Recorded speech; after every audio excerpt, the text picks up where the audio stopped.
इन्हीं बेदारी सभाओं में एक के दौरान कैथरीन ने वो प्राप्त किया जिसे बाद में उसने उस समय तक अपने जीवन के सबसे रोमांच के रूप में वर्णित किया। पापा की तरह ही मम्मा ने भी उनकी बेटी को कभी प्रचार करते नहीं सुना था। अब कैथरीन जब उस विशाल इमारत में एक तरफ बड़े अक्षरों में अपने नाम के साथ स्थापित हो गई थी, तब उसने महसूस किया कि उसे सभा में आने के लिए अपनी मम्मा को आमंत्रित करना चाहिए। जिस रात एमा सभा में आई, उस समय कैथरीन पवित्र आत्मा के विषय पर प्रचार कर चुकी थी। जब संदेश खत्म हो गया, उसने उन सब लोगों को निमंत्रण दिया जो नया जन्म लेना चाहते थे और जो त्रिएकता के तीसरे व्यक्ति पवित्र आत्मा के बारे में जानना चाहते थे। वो पुलपिट के पीछे प्रार्थना कक्ष में आ सकते हैं। मैं पीछे प्रार्थना कक्ष में आऊँगी और कुछ लोग और भी आएंगे और हम आपके लिए प्रार्थना करेंगे। कैथरीन ने सीधे मंच के पीछे कक्ष की तरफ अपना रास्ता किया और कमरे को लगभग पूरा भरा हुआ पाया। वह प्रार्थना करते हुए एक घुटने टेके हुए व्यक्ति से दूसरे व्यक्ति के पास गई। लगभग 15 मिनट बाद, जब प्रार्थना अभी भी जोरों पर थी, कमरे के साइड का दरवाज़ा खुलता है। एमा कुलमन अंदर आती हैं। कैथरीन ने उन्हें देखा और उनके पास आगे बढ़कर खड़ी हो गई। कैथरीन ने फुसफुसाया, आपको इस सब के बारे में क्या लगता है मम्मा? क्या आपने कभी सोचा था कि आपकी नन्ही सी छोटी बेटी इन सब का एक हिस्सा होगी? एमा कुलमन ने वो सुना और कैथरीन के हाथों को पकड़ लिया। बेबी, मैं यहाँ तुम्हारी शेखियाँ बघारने नहीं आई हूँ। मैं यहाँ इसलिए आई हूँ कि आज रात तुमने सच बोला है। जैसे तुमने यीशु को जाना है, वैसे ही मैं भी यीशु को जानना चाहती हूँ। कैथरीन हंसने लगी। तब उसे महसूस हुआ कि उसकी माँ गंभीर है, पूरी तरह से गंभीर है। इससे पहले कि कैथरीन कुछ कह पाती, मम्मा फर्श पर घुटनों के बल झुकी हुई थीं और उनका सिर एक कुर्सी पर मुड़ा हुआ था।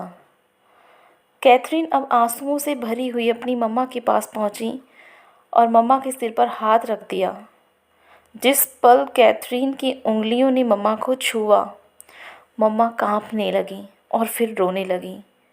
ये ठीक उसी प्रकार का कांपना और रोना था जैसा उसे उस छोटे मेथोडिस्ट चर्च में मम्मा के साथ खड़े होकर 14 वर्ष की लड़की के रूप में याद था।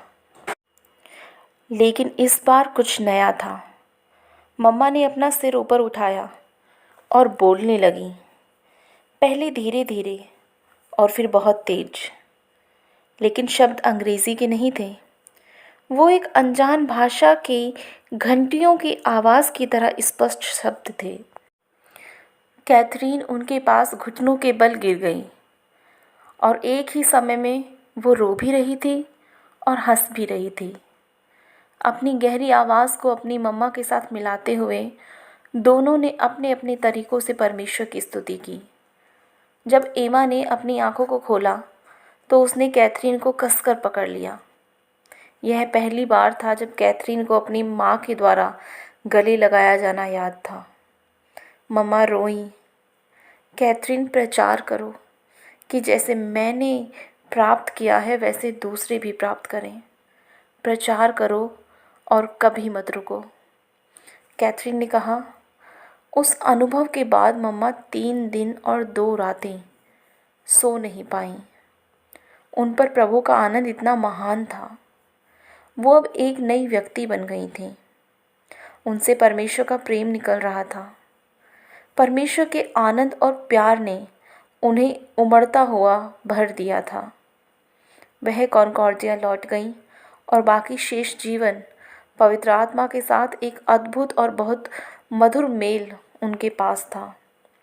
डेनवर समूह के एक सदस्य आयना फुक्स, उन्होंने कैथरीन की सेवकाई में ये कहते हुए एक बार लिखा था, मिस कुलमन ने इस विचार को निश्चित रूप से बनाए रखा कि परमेश्वर उस सुसमाचार केंद्र को उपयोग कर सकते हैं और करेंगे जहां सुसमाचार अपनी महिमायुक्त भरपूरी में प्रचार किया जाता है और जहां सभी का हार्दिक स्वागत किया जाता है।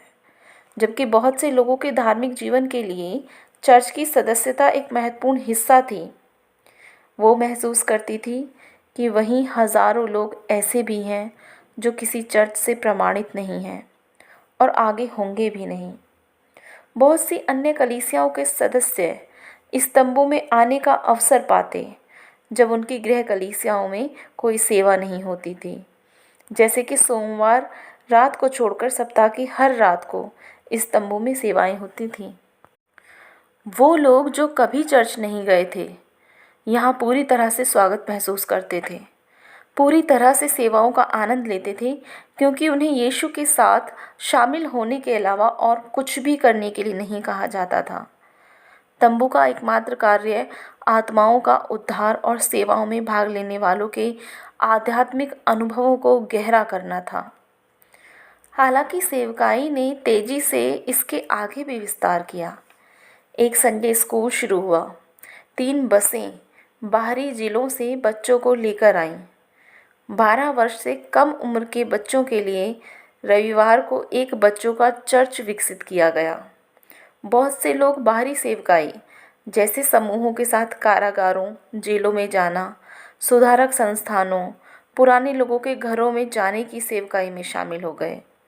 महिलाओं ने एक महिला समाज का गठन किया और कैथरीन को पूरे शहर की कलीसियाओं और स्कूलों में प्रचार करने के लिए आमंत्रित किया गया। एक स्थानीय बैप्टिस्ट चर्च की बपतिस्मा देने की जगह पर कैथरीन के साथ बपतिस्मा संबंधी सेवाएं आयोजित की गईं। हालांकि उसने कभी खुद को पास्टर नहीं कहा। उसने खुद को एक सुसमाचार प्रचारक के रूप में ही पसंद किया। उसने अंत्येष्टि की और सभाओं में कई लोगों की शादियों की अध्यक्षता की। डेनवर रिवाइवल टैबरनेकल का काम वास्तव में कभी पूरा नहीं हुआ। ईंटों की दीवारें, वहाँ होने वाली गर्मी, बिजली के तार, नल का काम, सभी को निरंतर देखभाल की आवश्यकता थी।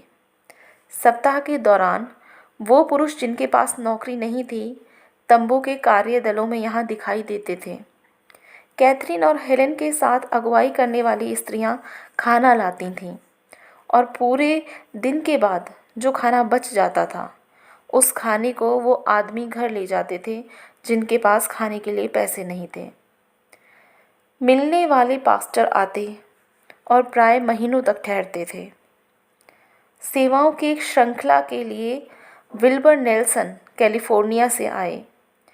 हैरी डी क्लार्क जो आयरा संकी की मृत्यु के बाद बिली संडे के लिए संगीत कार्यक्रम का निर्देशन किया करते थे, कई बार यहाँ आए। कनाडाई इंजीलवादी नॉर्मन ग्रीनवे और ओपेरा स्टार हैडी पॉक्स बॉन्ट दोनों ने तंबू प्रचार करने और गायन द्वारा सेवा की। फिल केर कई बार आए, कभी कभी अपनी राष्ट्रव्यापी रेडियो सेवकाई के लिए धन जुटाने के लिए आए। कैथरीन लोगों को जितना हो सके उतना अधिक देने में प्रोत्साहित करने में इन लोगों के लिए बहुत उदार थी। रेमंड टी रिची एक चंगाई अभियान के लिए टेक्सास से आए और 3 सप्ताह तक हर रात एक ही वचन यिर्मयाह 33:3 इससे प्रचार किया। कैथरीन ने एवरेट और मर्टल पैरोट को भी सेवाओं की श्रृंखला का आयोजन करने के लिए बुलाया, लेकिन ऑस्टिन टेक्सास से आए सुदूर प्रचारक बरोज ए वॉल्ट्रिप से अधिक रोमांचित लोगों को और कैथरीन को किसी दूसरे ने नहीं किया।